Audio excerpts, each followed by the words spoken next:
Assalamualaikum warahmatullahi wabarakatuh. Shalom, salam kebajikan, namo buddhaya, Om Swastiastu, salam sejahtera bagi kita semua. Baik, izin memperkenalkan diri dokter. Perkenalkan, nama saya Kezia Stefani Citradi dengan NIM 25111111220023 dari Fakultas Kedokteran Gigi, Program Studi Kedokteran Gigi, Universitas Lambung Mangkurat Angkatan 2025. Izin dokter, di sini saya ingin menjelaskan tentang sistem uropoetika. Namun sebelumnya saya mohon maaf apabila di tengah-tengah penjelasan suara saya serak karena sekarang saya lagi kurang enak di tenggorokannya. Lanjut, jadi di sini saya sudah membagi apa saja yang akan saya jelaskan. Yang pertama adalah pengertian sistem uropoetika, organ-organ yang bekerja dalam sistem uropoetika serta struktur-strukturnya, lalu proses pembentukan urin, mekanisme pengaturan, komposisi urin normal, serta gangguan atau penyakit terkait, dan cara menjaga bagaimana sistem uropoetika itu tetap berjalan dengan sempurna. Baik, kita masuk yang ke pertama. So, what even is the uropoietic system? Jadi seperti yang tertera di PPT, saya izin menjelaskan lebih detail. Jadi, sistem uropoetika sendiri adalah sistem yang bertanggung jawab untuk membentuk urin, membuang limbah metabolisme, dan menjaga homeostatis tubuh. Sistem ini sering dianggap simpel bagi orang-orang karena mereka berpikir sistem ini cuma sekedar untuk membuang air kecil atau pipis. Tapi sebenarnya sistem uropoetika ini punya peran besar dalam menjaga keseimbangan internal tubuh.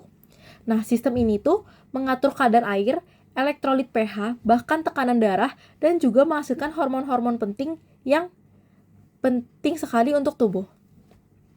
Makanya, gangguan kecil pada sistem ini tuh pasti berdampak luas bagi organ-organ lainnya, mulai dari jantung, syaraf, pernapasan, bahkan sampai metabolisme tubuh. Nah, menurut saya kenapa kita harus belajar sistem ini? Karena penyakit pada sistem ini banyak terjadi di dunia nyata. Yang seperti yang akan nanti saya bahas di next slide. Oke, baik, lanjut. Let's talk about the main players. Jadi, ada 4 organ yang akan saya bahas di sistem uropoetika ini. Yang pertama adalah ginjal. Ginjal ini adalah pusat produksi. Disinilah darah disaring dan urin dibentuk. Yang kedua adalah ureter. Nah, ureter ini adalah saluran pengantar. Jadi, dia membawa urin dari ginjal menuju kandung kemih. Lalu yang ketiga adalah kandung kemih atau vesika urinaria, di mana urin itu disimpan di sini sebelum dikeluarkan. Dan yang terakhir adalah uretra. Uretra ini merupakan jalur terakhir, yaitu saluran di mana urin dikeluarkan dari tubuh. Baik, lanjut langsung kita membahas ke bagian-bagian strukturnya. So, what do kidneys actually do? Jadi, menurut PPT saya izin lagi menjelaskannya. Ginjal itu organnya berbentuk seperti kacang, tapi isinya super kompleks. Bagian utamanya ada korteks, medula, dan bagian paling penting, nefron. Nah, jadi di korteks itu adalah bagian luar ginjal yang banyak mengandung glomerulus, tempat filtrasi pertama terjadi. Yang kedua adalah medula, terdiri dari piramid medula yang mengandung tubulus panjang, yaitu tempat terjadinya reabsorpsi dan sekresi. Yang ketiga adalah nefron. Nefron ini sendiri unit fungsional ginjal. Satu ginjal punya sekitar 1 juta nefron atau lebih. Nah, lalu fungsi-fungsi ginjal itu sebenarnya luas. Bukan hanya yang saya tulis di PPT, tapi fungsinya itu yang pertama mengatur cairan tubuh. Yang kedua mengatur elektrolit seperti Na+, K+, Cl-, Mg2+, Ca2+. Lalu yang ketiga mengatur pH darah lewat pengeluaran ion H+, dan reabsorpsi bikarbonat. Yang keempat adalah mengatur tekanan darah melalui sistem RAAS. Yang kelima membuang limbah metabolik seperti urea, kreatinin, dan asam urat. Lalu fungsinya juga memproduksi hormon, termasuk EPO untuk membentuk sel darah merah dan aktivasi vitamin D untuk kesehatan tulang. Jadi ginjal ini bukan cuma sekedar filter, tapi juga organ regulasi utama tubuh. Lalu saya izin menjelaskan tentang nefron.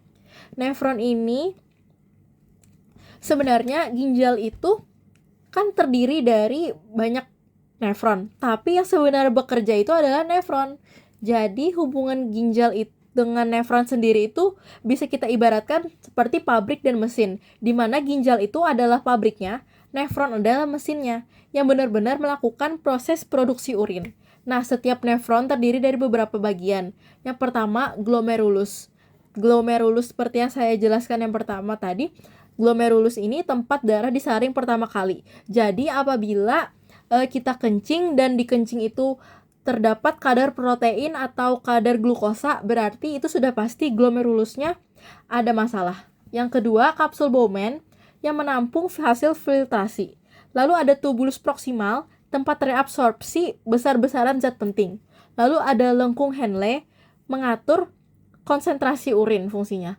Lalu ada tubulus distal yang berfungsi sebagai tempat seleksi akhir reabsorpsi. Lalu yang terakhir adalah ductus collectivus, di mana merupakan tempat pengaturan akhir yang dipenuhi oleh ADH. Semua langkah pembentukan urin, jadi yang seperti filtrasi, reabsorpsi, sekresi, dan ekskresi terjadi di nefron.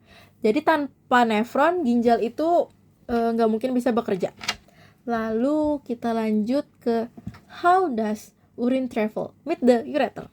Nah, ureter sendiri merupakan jalan, bisa kita ibaratkan sebagai jalan tol menuju ke vesika urinaria, di mana ureter adalah saluran yang menghubungkan ginjal ke kandung kemih atau vesika urinaria. Nah, panjangnya itu sekitar 25-30 cm dan tugasnya membawa urin turun. Tapi bukan pakai gravitasi doang, tapi dia punya gerakan peristaltik, kayak gelombang otot yang mendorong urin. Nah, di ujung ureter itu ada semacam katup alami yang mencegah urin balik. Nah, jadi sehingga apabila apabila katup yang tadi itu mengalirkan balik urin bisa berbahaya karena bisa bikin infeksi naik ke ginjal. Lalu kita masuk ke urin, vesika urinaria.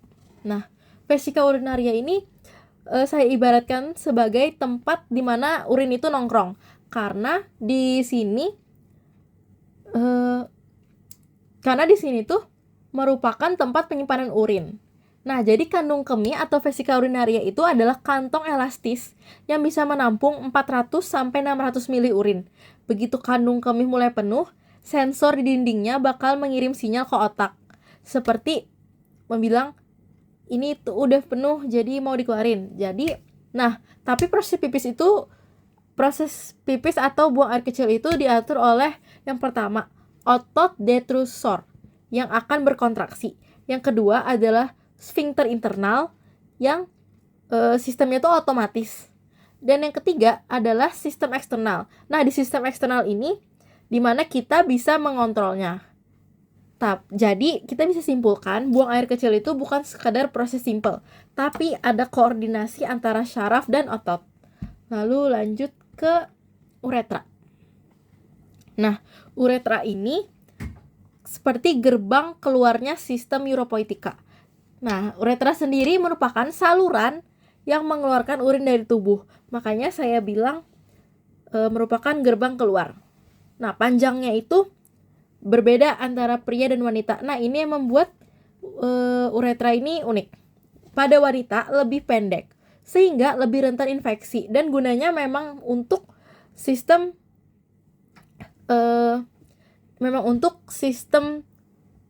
pembuangan. Tapi pada pria lebih panjang dan juga berfungsi dalam sistem reproduksi.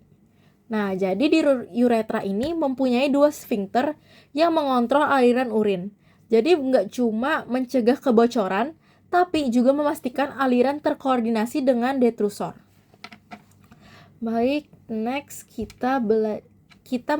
saya membahas tentang proses pembentukan urin. Nah, proses pembentukan urin ini kan ada 3, filtrasi, reabsorpsi, dan sekresi. Lalu izin membahas yang pertama, filtrasi glomerulus. Jadi ini tuh merupakan tahap penyaringan awal di mana plasma darah masuk ke kapsul Bowman. Lalu yang kedua adalah reabsorpsi.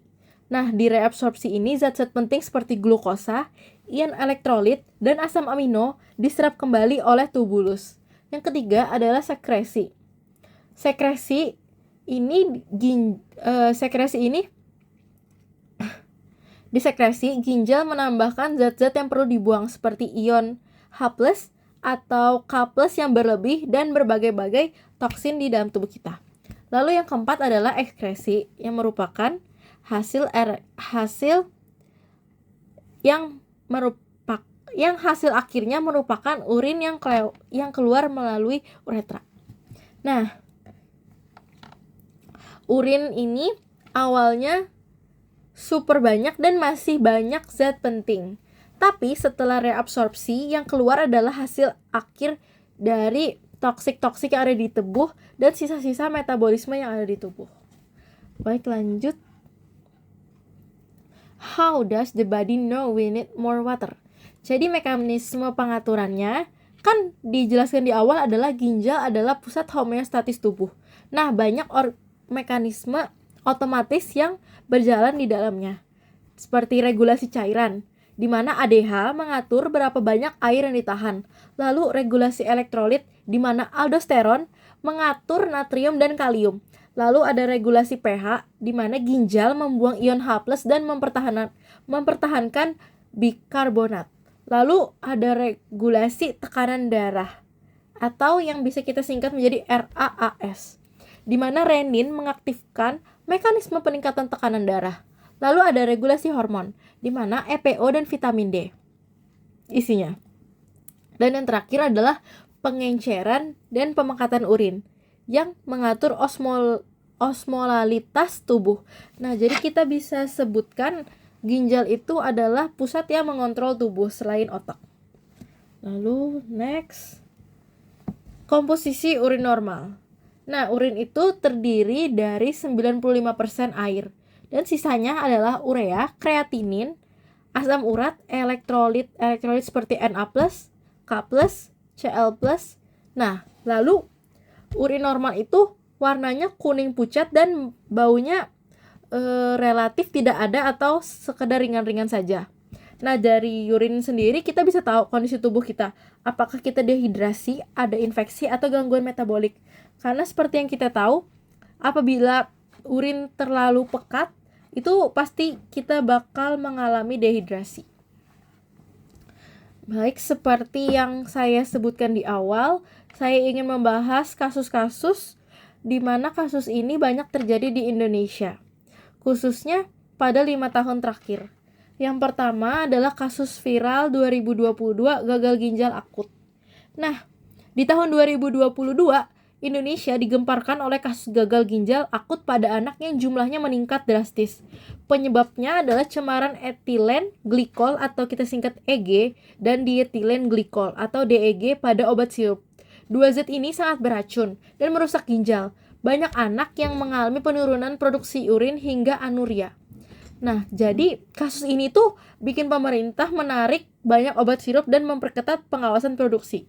Lalu kasus yang kedua adalah batu ginjal akibat serpihan cobek batu yang viral di tahun 2023 dan 2024. Nah, di tahun 2024 sendiri di TikTok itu ramai membahas tentang batu ginjal akibat serpihan mikro dari cobek batu dan ulekan batu. Jadi di mana di cobeknya itu sudah batu dan ulekannya itu batu. Nah, lalu setelah mengulek ada serpihan-serpihan kecil yang ikut masuk ke makanan dan tertelan, lalu mengendap di ginjal sebagai inti batu. Nah, banyak orang men-share pengalaman kolik ginjal, yaitu nyeri-nyeri pinggang ekstrim yang datang tiba-tiba. Nah, kasus ini jadi meningkatkan awareness masyarakat soal alat dapur food grade. Makanya pernah disarankan apabila memiliki cobek batu, lebih baik ulekannya memakai yang kayu. Lalu yang terakhir, bagaimana kita dapat menjaga sistem uropoietika tetap lancar? Yang pertama, pastikan hidrasi yang kita dapatkan hari-hari itu selalu cukup. Lalu membatasi konsumsi garam, tidak suka menahan pipis atau buang air kecil, dan menghindari makanan pemicu batu ginjal. Lalu kesimpulan yang terakhir bisa dilihat di slide. Tapi saya izin menambahkan, jadi sistem Europoietica adalah salah satu sistem paling vital karena berperan dalam pembuangan racun di tubuh kita dan menjaga keseimbangan tubuh. Jadi kita bisa belajar supaya paham cara kerja sistem Europoietica ini, tanda-tanda gangguan, cara pencegahan, dan bagaimana menjaga ginjal tetap sehat. Karena dengan kondisi di dunia nyata yang sering muncul kasus ginjal, pemahaman ini sangat penting untuk mahasiswa dan orang-orang di sekitarnya, serta masyarakat-masyarakat luas untuk kehidupan kita sendiri. Sekian dari saya, dokter.